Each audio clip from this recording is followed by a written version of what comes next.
Ladies and gentlemen, boys and girls, aliens, and mermaids. If you've been following me for a while now, you know I'm a very heavy looter shooter player, whether it was Division 2, Destiny 1, Destiny 2. If it loots and shoots, I try it, pretty much. Not Anthem. We don't try Anthem. Anthem sucks. Not sorry. Nonetheless, so I've kind of made a switch where I bought Diablo 4, my very first Diablo game I've ever bought. I did play a little bit of Diablo 3, so I really can't talk about Diablo 3 as much, but Diablo 4 has been an experience. And then we heard about the seasonal model, and part of my mind just went out the damn window. So I thought it'd be a good idea to record my thoughts and talk about what I do like, what I don't like, and whether I'll continue to play the game. And maybe if you haven't bought Diablo 4 yet, this video may help you with your purchase or your non-purchase, whichever you decide to do. Your money, your choice, do what's best for you. Roll the intro. Young face guard.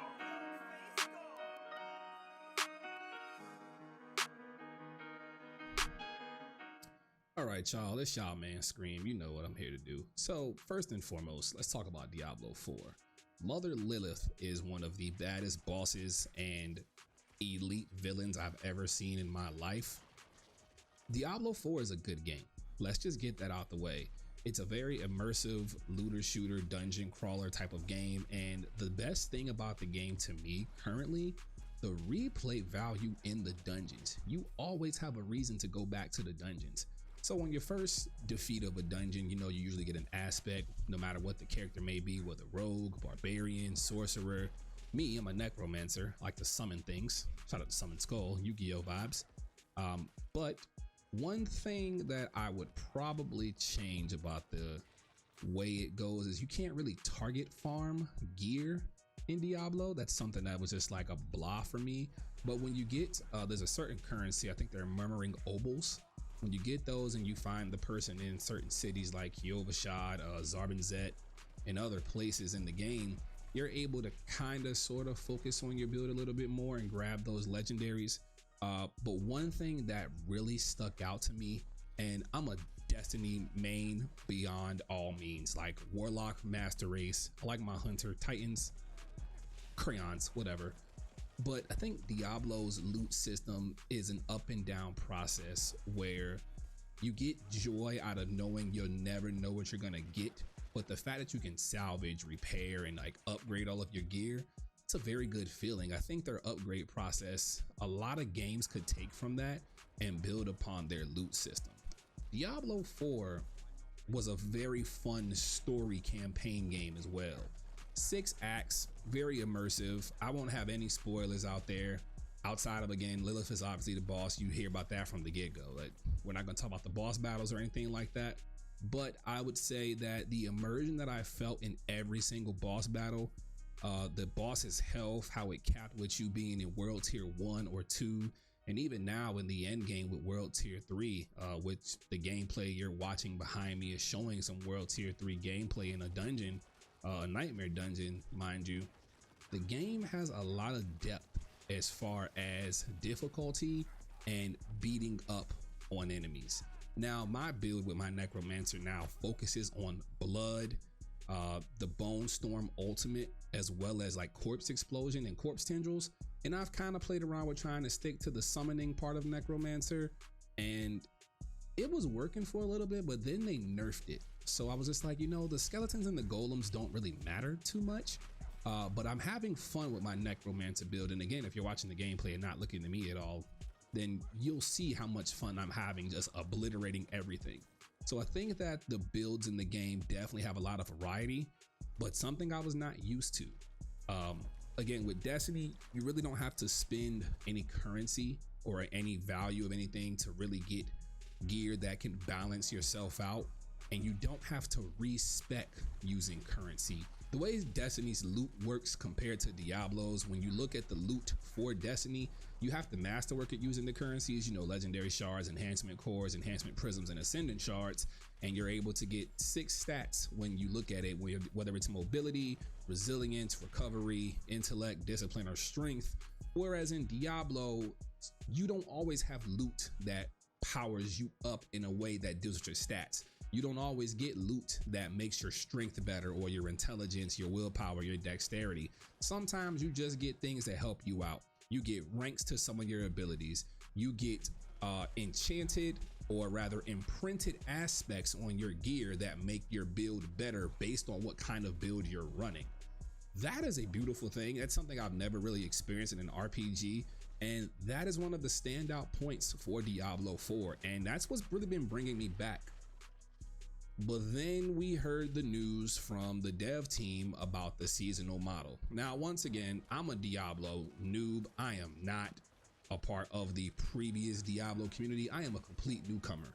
Okay, I'm still learning the tricks of the trade and understanding that sometimes it's better to salvage your legendary gear, whether sacred, unique, or ancestral, than it is to sell it for gold, because the gold doesn't matter. Now, the thing about Diablo is that it's an ARPG similar to Path of Exile, where there are different realms based on the characters that you have. In the current game, right this second, my necromancer is in the eternal realm. When season 1 starts in mid-July, there is going to be a seasonal realm where I would have to start an entire new character, whether it be a new necro, whether it be a sorcerer. I want to do sorcerer next, a druid, it doesn't matter. But you have to complete the seasonal stuff with a seasonal character who will then transfer to the eternal realm. That turned me off from playing the game for a couple of days. I will not lie to you. Now, the benefit to doing this is you get to experience different characters, the different stories. There's like story specific things you can do in a season that you cannot do in the eternal realm. So as a gamer and a looter shooter lover, I understand the point of the seasonal model that Diablo has. However, I think it's kind of outdated, and maybe this is just a Destiny player in me, but I feel like if you wanted to open your world up to more gamers and the newcomers that have just bought your game, you would do like a hybrid model instead. Maybe the hardcore people who already do hardcore can say, hey, if you want to do hardcore in the season, create a new character. For those who want to just play on one character, like me, I don't have time to grind 5 different characters in a week. I maybe play the game 3 to 5 days out of a week. So roughly maybe just over 50% of my week I play the game, and I don't always play Diablo. I play other games. I play Destiny, I play Madden, I play 2K, you name it. But I think that maybe, just maybe, for some newcomers, they may make that change. But if they don't make that change, I will not be mad. I'm not making this video to say that I'm not going to try the seasonal model at all.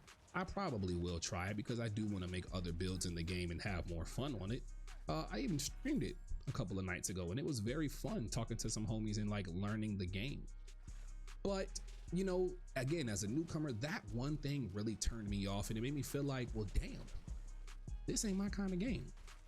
But after talking to some of my friends and looking at what the community has been saying, you know, it's worth a try. So we'll probably make a new character. Maybe we'll do like a YouTube series on it or something. Who knows, you know? But honestly, if you are on the fence about Diablo 4, this is not a game that's on Game Pass. It's not on any subscription model or anything like that. And I actually got the Ultimate Edition just to play it early to see how it really felt. And I was glued for the first 5 days. Like, I will not lie to you. I would not stop playing this game. But now I'm in the phase where I'm just like, okay, you know, I beat the story. We're technically in the end game portion where we got to level up to 100 and get better gear. So I'm always looking to improve my necromancer now. I believe I'm level 57. I like the Paragon system a lot. I like the ability system. It's a very good game. It's something that really would intrigue you if you like looter shooters or dungeon crawlers. And what I mean by dungeon crawlers is not Minecraft, but more like, you know, World of Warcraft type of things, or even old school RuneScape. So if you have an affinity for those kind of games, Diablo 4 may be something you want to try. For me, worth the investment for sure. I would give Diablo 4 an 8.5 out of 10 at this moment. The seasonal model definitely knocked it down a peg for me, but as far as overall gameplay and replay value, it has a load of that, okay? Especially being that you can go co-op and just wreck shit with your friends. So if you have a lot of friends that like to play RPGs and want to just show off their builds and how much damage they can do, this is the game for you. You know, this is the game for you. If you have any thoughts about Diablo 4, or if you disagree with my opinion entirely, definitely let me know down in the comments below, or you can just talk about it with me on social media or in my Discord. All those links will be in the description box below. Thank you for taking the time to watch this video. Make sure you like and subscribe to the channel because it helps me grow. We definitely want to keep trying to grow and push out more content. So I'm probably gonna pick up my controller and go play more Diablo 4 as I try to get to 60 and upgrade my potions. I'm really in love with this game. Now, again, new to it, learning tricks of the trade, I really don't have that many complaints about the game. I definitely felt like as a newcomer, it was just like, oh, you know, get shit on. But this game was well established before I played it. So I had to take some time and really reevaluate and think to myself, is it all about me, the consumer and gamer? Or is it about the community Diablo had before I ever joined it? Touché. But that's all for this video, guys. Remember to like this video, subscribe to the channel if you have not. Make sure you follow me on Twitch. We're trying to get back into streaming. There's really no set schedule right now. All of that stuff will be in the description below. I thank you for taking your time for watching this video. Peace and hair grease, man. I'm out.